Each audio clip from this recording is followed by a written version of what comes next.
My name's Chris Mulry. And I'm Marius Nazare. And we're two London property brokers. We're going to be talking to you this morning, a podcast about what's happening in the property market. So first of all, we're going to go through some of the recent news for the week. Marius, do you want to kick us off? Yes. So on the Independent, I was looking this morning, London home sellers slash prices at the biggest rate since the financial crisis. So that's quite interesting, and you've got two factors there. So essentially, you've got perhaps overpriced properties given the current market, but also the fact that yes, we have reached bottom of the market in many ways, and I think many sellers realize they're not going to get the asking price that they perhaps want. I mean, over the last couple of years, we've had over 20%, 25% decrease in prices. So it's quite an interesting insight as to where the market is at the moment. That we're probably not going to see many more major decreases. So we are at the bottom of the market in many ways. Mm-hmm. If you're looking to buy property, it is a good time to buy property. And if you're a seller, perhaps just readjusting your adjustments slightly in terms of the price that you want to achieve is also a good idea. And I think you saw something on the same lines, right, in terms of the bottom of the market. Well, I saw something. It's actually on Property Wire, and it was the headline was "Prime Central London Property Market Bottoms Out." And there was an interesting news article. I saw it last week, and it was Savills, and the article was Savills picks the bottom of the market, calls the bottom of the market. I saw that actually. And well, this particular article is really good, and there's quite a lot to go through. But basically, it says here, despite a backdrop of intensifying political and economic uncertainty, the prime London market has basically come down over the past 3 months by 0.03%. And if you think about, we've been in a falling market since like the end of 2015. 0.3% is basically nothing. It's basically flat, right? So it's the first time it's the slowest rate of decline in 4 years, and basically, according to Savills, their research is all segments of the market, including the lower end, the middle section, the upper end, they're all converging.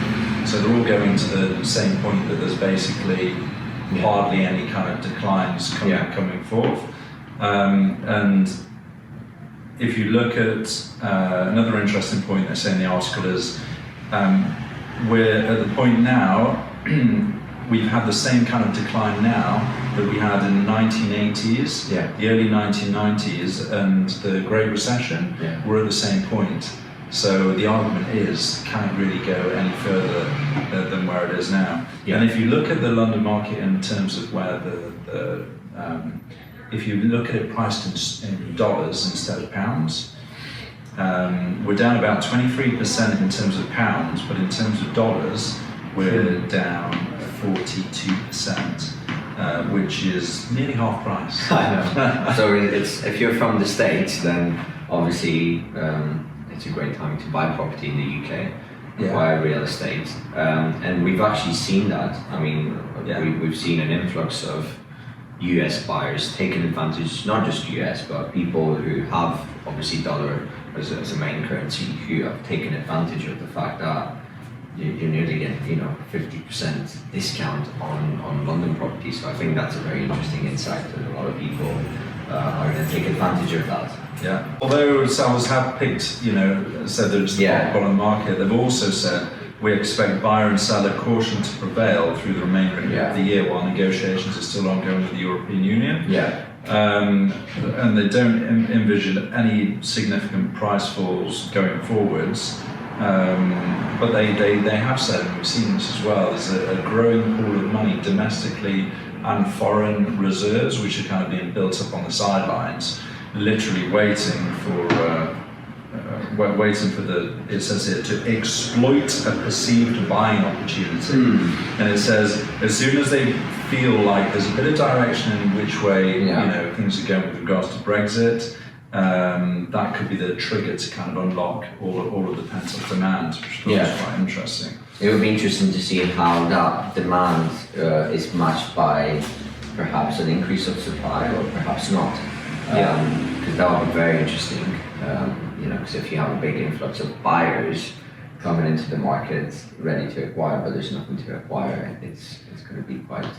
And we're speaking to a lot of our clients. Yesterday. Exactly that. Exactly. Yesterday we were speaking about that. The good thing for them at the moment is there's not really that much availability of properties on the marketplace. So, and there are people already kind of stepping in and buying. It's not that quiet. Yeah. So, the argument is, do you just put your property on the market now while there's less competition around and latch onto a buyer, or do you wait for the market to get busier, which no doubt it will do, but at the same time, there's going to be a few more listings around to compete with. It'll be interesting.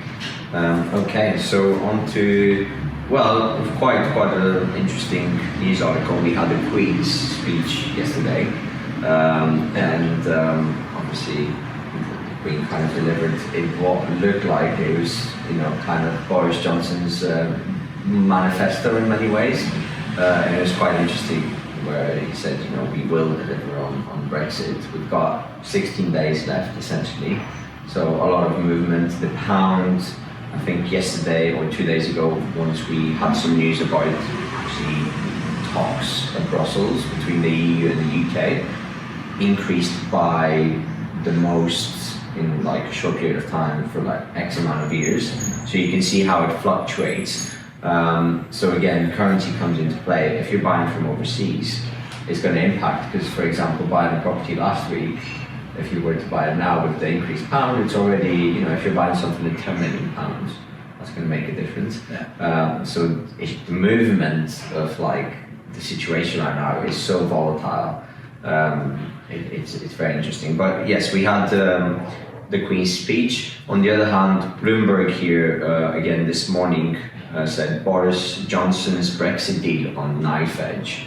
And then that's from the source that somebody in Brussels from the EU said that there's still a lot of things to discuss. Time is very short, so in many ways that and the implications of how things will progress over the next 2 weeks are going to be very, very interesting, and it will obviously affect people selling and buying property. But the reality is, going on to what we discussed, we've kind of reached the bottom of the market, so I don't see any crazy decreases. So I think, Well, it's interesting to talk about currency, because my next news article is about Goldman Sachs advises its clients to buy the pound versus the dollar, as it sees low odds of a no deal Brexit. And I think they've got the odds at 60% now that we will kind of have a deal, and UBS are predicting the same. So they've actually set their target on the pound going up to 130 against the dollar, and I think at the moment it stands around 123. So basically, why don't you leverage that, put it in UK property, leverage it. If you don't have the millions to buy, transferring cash over to pounds, you can always take a mortgage, you can leverage it and leverage the returns on your gains. Quite a lot of smart, shrewd institutional investors are doing exactly that. The bank, Goldman Sachs, also noted that the law requiring the Prime Minister Johnson to seek an extension is a slight complication in that. But like what you said, is recent proposals with the EU and the negotiations, seeing the pound kind of rise over the past few days, has made the bank a lot more optimistic that a deal would actually be struck. News is actually definitely getting a lot more positive. I think we can see that in terms of the number of inquiries that we're getting, and the number of viewings that we're getting, the number of offers that are being put forward. And actually, some buyers now, in my opinion, of deals that are going through, they're getting a little bit anxious that they haven't got to exchange yet, and they're really pushing our sellers to make sure that they get an exchange. And the only reason that I can see that is because they're scared. If we get a deal in the next couple of weeks, those sellers might just change their mind on price. If they've accepted sizable discount on the property, Yeah. all of a sudden some positive news comes through. And it changes. Do you know what? Yeah. I'm going to cancel this deal. I'm going to go back to the market, put my price up. Yeah. That could happen. Yeah. So we have seen a bit of anxious kind of buyers. Yeah, yeah, and it's very interesting how, based on what you see in news, within a day or two, we already see a difference in terms of, like you said, the number of inquiries. There was a period, I think, like 2 weeks ago, when we were still They're up busy, 23%. but, yeah, but there's still like there was some negative news, and like there are hardly any new inquiries coming in through the website. And then the moment you get some positive news, you do see a pickup. So it's so interesting how that literally affects the nature of how people respond to the news. Yeah, you see it on a day-to-day basis. We see it, yeah, and it's super interesting. You get more walk-ins, like phone calls, whereas if it's negative news, like about 2-3 weeks ago, when it was, all this like Parliament suspended and all, then people are just holding off. So very interesting indeed. On to the next section of our vlog, and it's deal of the week. So last week we had a reasonably good week. We agreed 3 or 4 deals. 3 and a half, one, which is one is like, yeah. So, but you could actually say that we've agreed 7 or 8 deals, because one deal was a block of flats on Battersea Park Road. True. Is that the one that we're going to talk about, right? Yeah, Battersea Park Road, yeah. Okay, so block of flats on Battersea Park Road. We're actually working in prime central London around Hyde Park. One of our clients has got an investment block, and we decided to market for him. And the appetite of that block was really in demand, particularly on the basis of the yield. So we marketed it at a price of 1.6 million. It yielded at 4.75% gross, and 5 inquiries on the property. After 3 viewings, two people offered.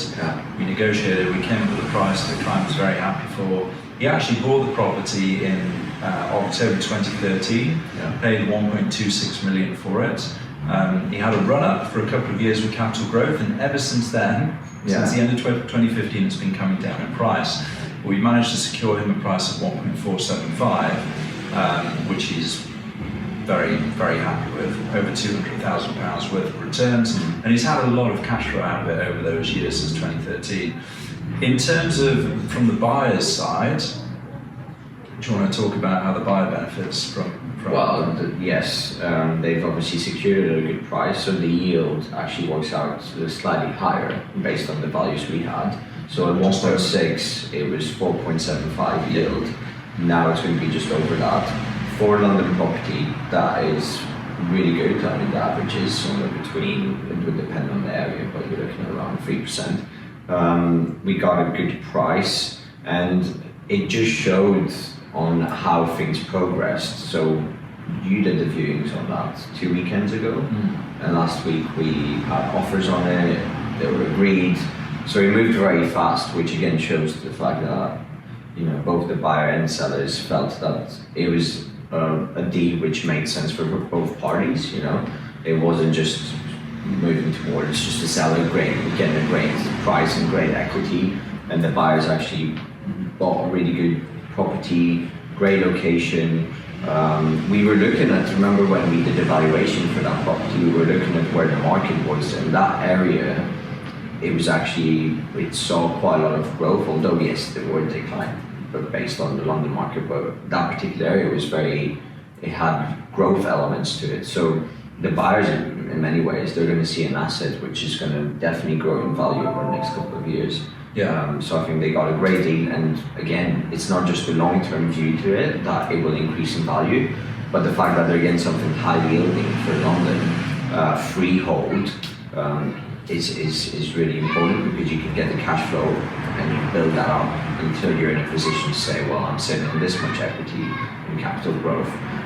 So I think it's a deal.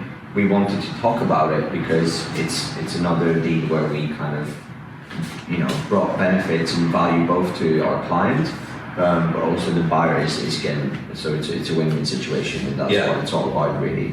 And it's a win-win situation, I think, for the fact that the client who bought the property in the first place, he's an armchair investor.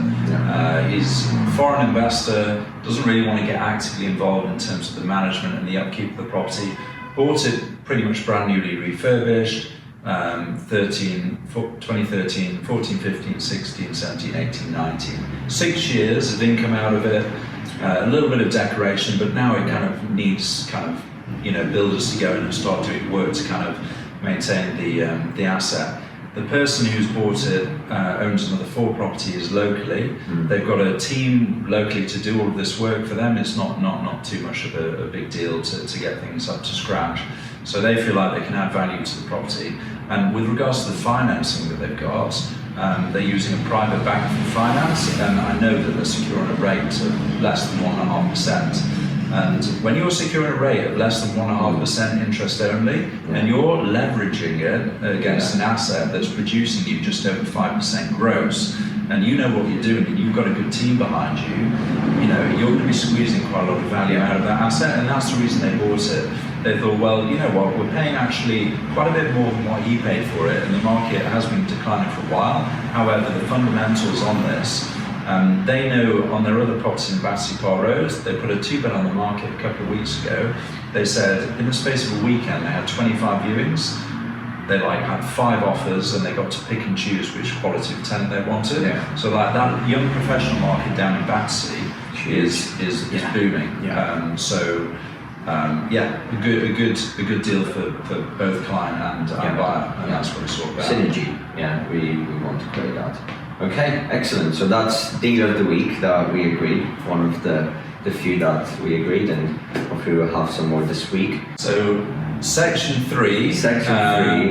Your question answered. So we had Anki, who basically wanted to know, she's a first-time buyer, and she wanted to know what the difference between freehold, share of freehold, and leasehold was. So we had to explain to her. Do you want to talk about? So I'll start with, obviously a lot of people are very common with freehold and leasehold, and we've heard those terms. I would say 90% of people know the differences. So freehold is when you actually own the land that the building is sitting on. So if you're a developer, then obviously you want to acquire the freehold. The great thing about having the freehold is that you can charge ground rent, which is for a lot of developers, it's a nice side kind of pot of money that comes in every year. Besides the fact that you own the rights to what happens to the building and etc. Now leasehold, you've got, I think, majority of property that are apartments and flats in the UK are leasehold. So you have essentially a developer owning the rights where the building is sitting on, but then they sell the leasehold. So if you're buying leasehold, you are restricted by the lease in terms of what alterations you can do. Hence why a lot of people obviously prefer to buy share freehold, which I think you can go on to explain the difference between the first two, and how share freehold is different and how it's more advantageous. So share freehold, we were speaking to somebody yesterday who said, how come it's share freehold but it's also got a lease? Well, what share freehold is exactly what it says on the tin. It's a share in the freehold. And in that case, you've got several different leaseholders generally within the building. A company is set up, say for example it's number 10 Queen's Gardens. We'd set up a limited company, number 10 Queen's Gardens Limited, for example. And then we would appoint directors, which would be all of the leaseholders. They'd own a proportion of shares in that company. But leases still have to be issued. Because a lease is not just a number of years. A lease is a form of rules and regulations for what the tenants of the building can and can't do. For example, it might say you can't have pets, or you can't leave your rubbish in the common parts of the building, or you can't hang your washing off the balcony, or you can't play music after 9 o'clock in the evening. There's all these kind of covenants in the lease, which leads people, if somebody is playing loud music after a particular time, you can enforce the lease and say, you don't do that, because otherwise we'll kick you out. So yeah, think of a leasehold as more rules and regulations, and the share of freehold is just a certificate to say I own the shares in the freehold company. Now the issue is, if you own a leasehold in and of itself and you don't own the share of freehold with it, then when the lease gets short, you need to pay the freeholder for an extension of the lease, so they can charge you a premium. So that's where the negative connotations come around a leasehold property.